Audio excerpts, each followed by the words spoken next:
Hey, what's up YouTube? I'm headed out to help a logger friend of mine. He's got a yarder up on top of a mountain somewhere here. He's got a busted cable on the yarder. Not sure what I'll find there other than some big odd structure to climb and some kind of problem to solve, but I thought I would bring my camera just in case it was interesting and in case I come up with something to mention or talk about on the way for the channel.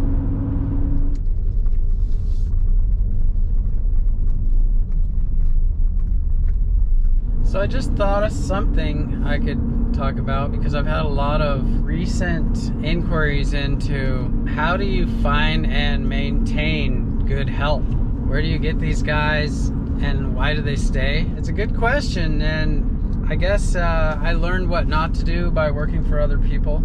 I worked for companies that the ownership, they almost enjoyed having a big divide between them and their help. Like almost like a class system where you're just less than, you know. I saw a lot of infighting. Say hi, Clint. Hi, YouTube. He knows. It's odd the way that works, where the boss is never really happy, you know what I mean? And he likes to be called boss. And it's interesting, you would think it would unite the workers, sort of in this segregate of us and them, you know, the workers versus the management. But a lot of times the workers sort of fight each other to sort of go to the boss and have something to say about so-and-so. And it's just really weird. It's a toxic environment. Okay, YouTube, we're up here. It's been a bit gusty up here, but this thing ain't tipping over, right? So the cable has to be routed through there some kind of way. This rope is kind of soft laid to be through there.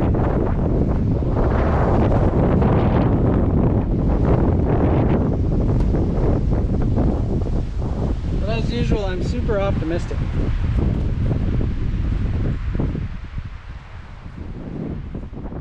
I just learned to, if you trust somebody, they don't even have to know much. It's almost better that they don't. And if you trust them and you give them responsibility and let them run with it, and you accept some failure without a big drama show, and you pay them better than they can get anywhere else. And I guess you just, coming from a place of, I want you to be blessed, I want you to be rich. Turns out optimism is working. Got it?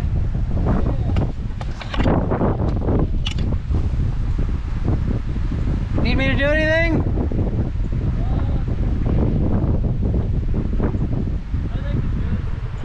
I thought you guys might want to take a look at the view while we were here.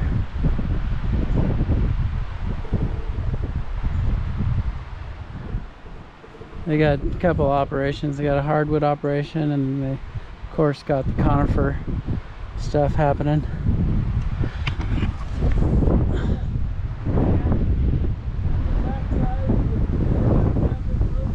It'll go through there.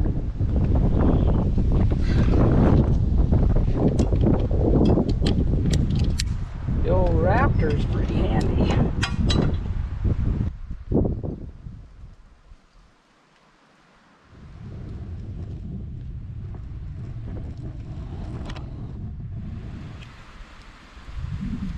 I want you to be blessed. I want you to be rich. I want you to benefit for having known me. If you have that sort of a mentality, then boy, it's just like a magic formula.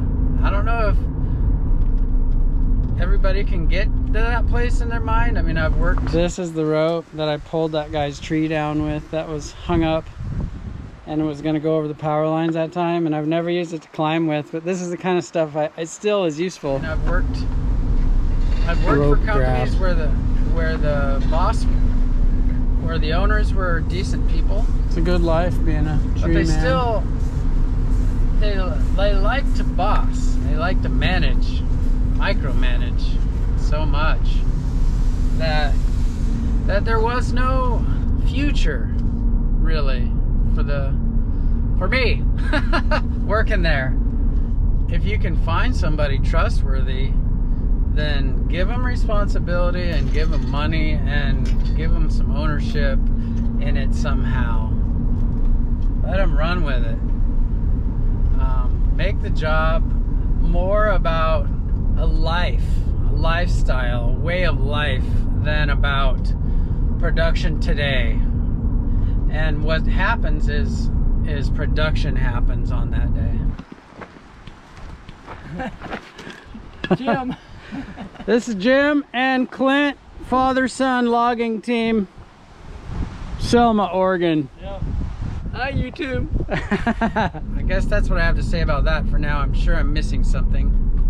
This would be a really good subject for like a podcast where I could sit around with the guys and hear different thoughts on it rather than just me rattling off to the camera. Maybe we should do that.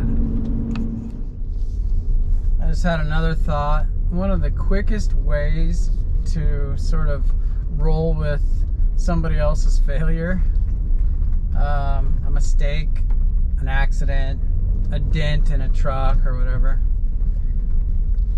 One of the quickest ways is to remember your own failure. And a really good guy will be kind of heartbroken over it. He'll punish himself enough that you don't got to harp on it. And then of course there's those that you need to let them go if they just have a Wreck-It Ralph, you know, everything they touch just falls to pieces. There is a time for that too.